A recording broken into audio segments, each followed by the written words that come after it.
How to work miracles. Now, the Gospel of John, chapter 14, verse 12, says, Verily, verily, I say unto you, he that believeth on me, the works that I do shall he do, and greater works this shall he do, because I go to the Father. Now, by saying this, Christ was saying that after his ascent to the Father, the power that will be upon the earth, or the grace that will be upon the earth, for his disciples and for the children of God generally, will be much greater than the kind of power that was during his days. And that is why he expects us to do greater works than he did. He did all these works before the release of the Spirit of God upon the earth on the level that was released during the Pentecost. He did these works before descending to the depths of the earth, before he wrestled the power of death and took from death the graces that death held from the sons of men. So it is written that before he ascended, he first descended, and when he rose up on high, he left gifts for men. These are the gifts. The power to be an apostle. And for you to be an apostle means that you're a pioneer in the things of God. You're an evangelist.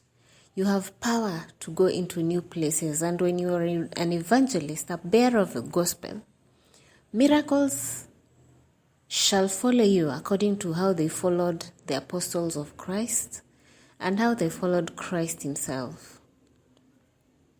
Because whenever Christ was preaching, he also performed the miracle of cures, especially because people were getting healed in their spirits. So their physical was following suit.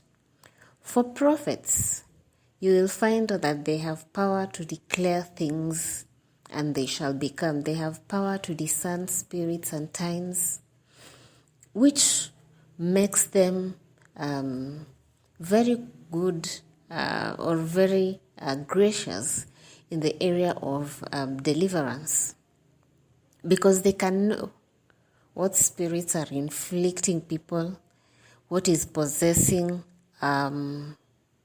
entire populations. Teachers will have the power of knowledge, understanding, wisdom.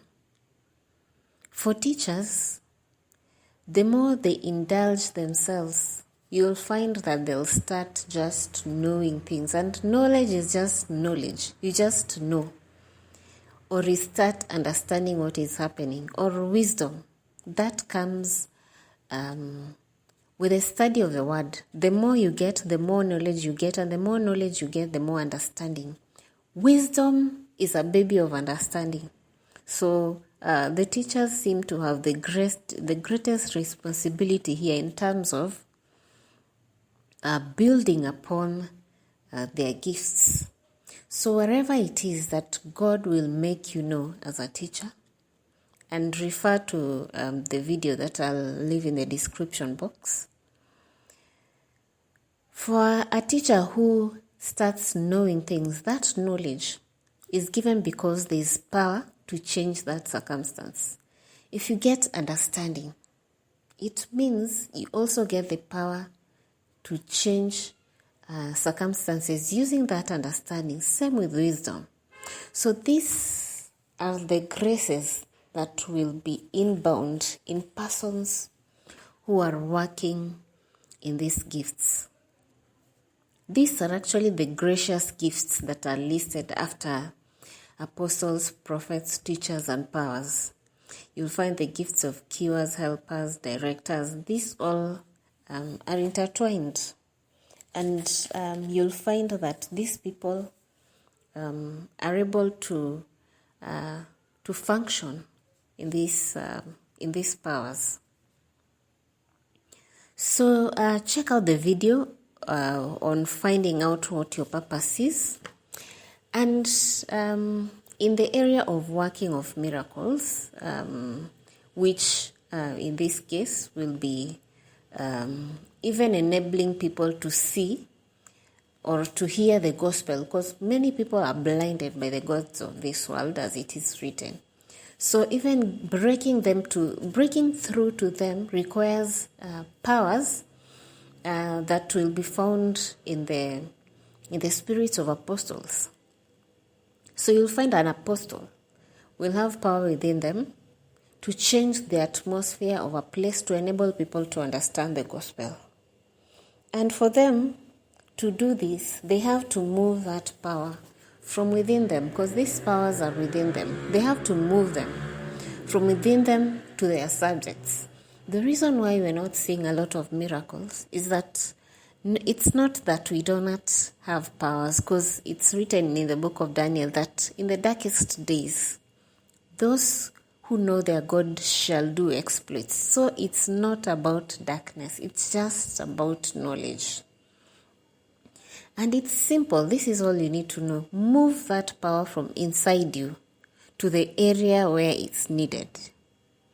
If the gift of healing is inside you, then the power to heal whatever that needs to be healed is also inside you. Just move it. With your imagination, just move it from you to the person that needs to heal.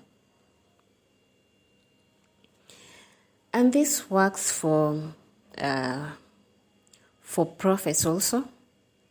Declare once you have seen what is coming. You have power to either declare it to fruition or to pray against it according to the leading of the Word of God. When you discern a spirit, it's because you have power inside you to break that bondage if it's an evil spirit. And all you need to do is to move that power of bondage that is within you. Just move it to that bondage and imagine in your thoughts that that power dissipates any bondage that you have seen, or any bond, any demonic bond that is holding on to a person that you want to set free. That's very simple. So start using the powers that are within you. For the gifts of powers, I expect directors to have these gifts, the power to change, to bring changes in societies, to declare things that affect societies, and they be. If you're a healer, move that healing. It's already inside you. You do not need to yell towards the clouds. God lives inside you. You are a part of God. He became a part of you the moment you believed in Him, and He came. It is written that when you believe in Him, in me, I will come and I will make a house with you. So God the Father and God the Son are both part of you if you believe, if you're a believer, if you're saved. So don't waste the power